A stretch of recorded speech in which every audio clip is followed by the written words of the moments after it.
For much of the past 2 decades, the Browns have been the laughingstock of the NFL. Just 3 years ago, the Browns were by far the worst team in the NFL, given their abysmal 0-16 season and their 4 total wins from the span of 2015 through 2017. Even just last year, the Browns finished with a losing record of 6-10. However, amidst the craziness of 2020, the Browns have turned things around.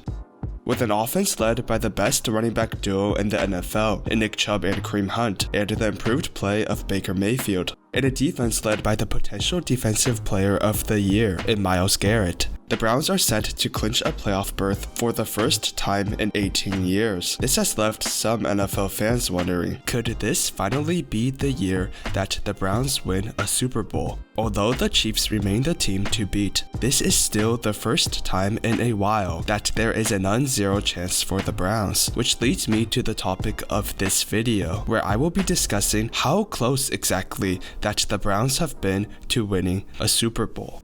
For several years after the 1966 NFL-AFL merger, the Browns remained contenders. They finished first in their division 3 years in a row from 1967 through 1969 and made the NFL championship in both 1968 and 1969. The NFL championship was essentially the modern-day equivalent of the AFC championship, as the NFC and AFC were not established until 1970. The Browns got blown out in both games, however, losing 34-0 to the Colts in 1968 and losing 27-7 to the Vikings in 1969. So in just the 4th year of the Super Bowl, the Browns were 1 win away from playing in it twice. The Browns' early success was not sustained, however, as after the 1969 season, the Browns would go 16 straight years without winning a single playoff game.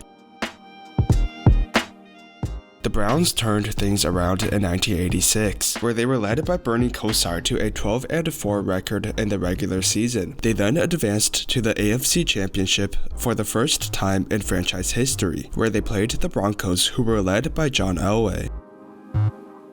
The Browns and Broncos each scored a touchdown and 2 field goals to tie the game 16-16 midway through the 4th quarter, but with 5 minutes and 42 seconds left in the game, the Browns took a lead on a 48-yard touchdown pass, and with a kickoff that pinned the Broncos on the 2-yard line, it appeared that the Browns would finally play in their first Super Bowl. The heroics of Elway would soon crush any hopes of a Super Bowl for the Browns, however, as he led a prolific 98-yard drive down the field and capped it off with a touchdown to tie the game with 37 seconds remaining. The Broncos then went on to win the game 23-20 in overtime. This drive by Elway would later be dubbed the drive.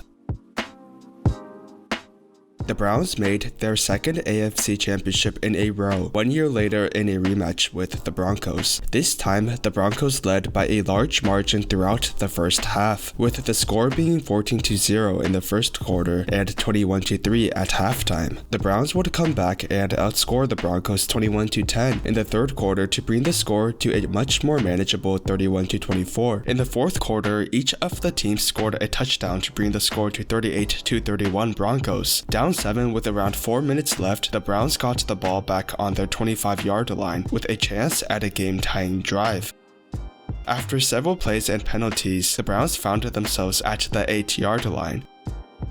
On 2nd and 5, the running back Ernest Biner took the handoff, from which there was a path to the end zone. Overtime seemed all but guaranteed. However, when Biner was just 1 yard away from scoring, to the shock of everyone, the ball was stripped from him and the Broncos recovered the fumble, which effectively ended the game. This play was so unbelievable that it would later be dubbed the fumble. For the second year in a row, the Browns experienced a heartbreaking loss in the AFC Championship.